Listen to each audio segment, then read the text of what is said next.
मैं समीर सैयद, आप देख रहे हैं नजर इंडिया न्यूज। 15 जून की रात गांव देवी से सम्राट नगर उतरने वाली ढलान से एक रेडी मिक्सर का ट्रक नीचे आने के वक्त संतुलन खो बैठा और सुरक्षा दीवार को तोड़ते हुए नीचे गिर गया, जिसमें कुछ बच्चे और स्थानीय लोग खड़े थे। उनमें से एक 13 वर्षीय युवक की मौत हो गई और अन्य घायल बताए जा रहे हैं, जिनका इलाज किया जा रहा है। ऐसे मामलों में प्रशासन क्यों चुप है, ये बड़ा सवाल है। इस हादसे की खबर लगते ही विधायक जितेंद्र अवाड़ और सैयद अली अशरफ भाई साहब वहां पहुंचे और मीडिया से बात करते हुए विधायक जितेंद्र अवाड़ ने इस मामले में दोषी पाए जाने वाले पर कड़ी कार्रवाई की मांग की है। किस तरह का ये हादसा था, किस तरह यहाँ पब्लिक ने जमावड़ा लगाया हुआ था, वो हम आपको दिखाते हैं। काय पूर्णपणे माहिती आहे, प्राथमिक माहिती आहे, तुमची काय मागणी असणार आहे? अपघात दुर्दैवी आहे। ज्या रस्त्यावरनं मोठी गाडी यायला नको त्या रस्त्यावरनं ती गाडी आली। RMC ची गाडी होती, म्हणजे कमीत कमी 25 टनाची गाडी होती आणि त्याचा उतार इतका घाणेरडा आहे कारण का तो गाड्यांसाठी रस्ताच नव्हता, तो येण्या जाण्यासाठी चालण्यासाठी रस्ता बनवला होता।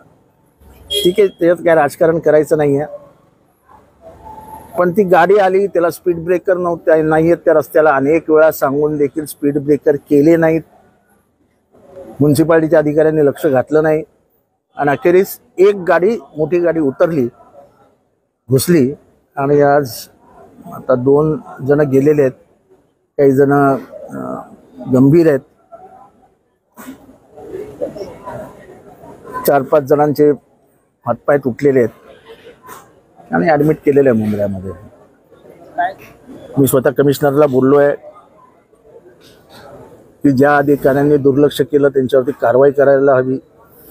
मुंबईमध्ये आतापर्यंत 2 ॲक्सिडेंट झाले, दोन्ही कॉन्ट्रॅक्टर्सच्या चुकांमुळे झाले, पण कुठलीही कारवाई त्यांच्यावर झाली नाही। कॉन्ट्रॅक्टर्स मोठे मोठे असतात। आता जे मेले आहेत, आता त्याचा बाप तिथे बसलेला आहे, झोपडीत राहतो, काय करणार होता तो बिचारा। असं दुर्लक्ष करून, आणि असं पण नाही की त्यांना सांगितलं नव्हतं।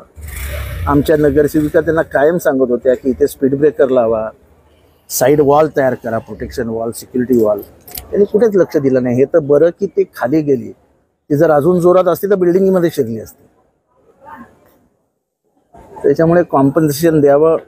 मृत व्यक्तीला 20-20 लाख रुपये, 2 लहान मुलं गेली आहेत आत्तापर्यंत तरी, आणि जखमींना जे काही आपण रेग्युलर कॉम्पन्सेशन देतो ते द्यावं।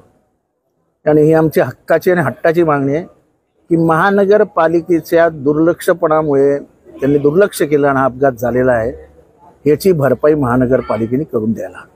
दुसरी कारवाईसाठी कशा प्रकारचे आता आम्ही कमिशनरशी बोललोय, माझ्या अंदाजाने हे मुख्यमंत्र्यांपर्यंत पोहोचेल। मुख्यमंत्री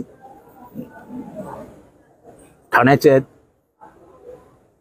त्यांच्या भागातला हा अपघात आहे, त्यांनी न्याय दिला पाहिजे गरिबांना।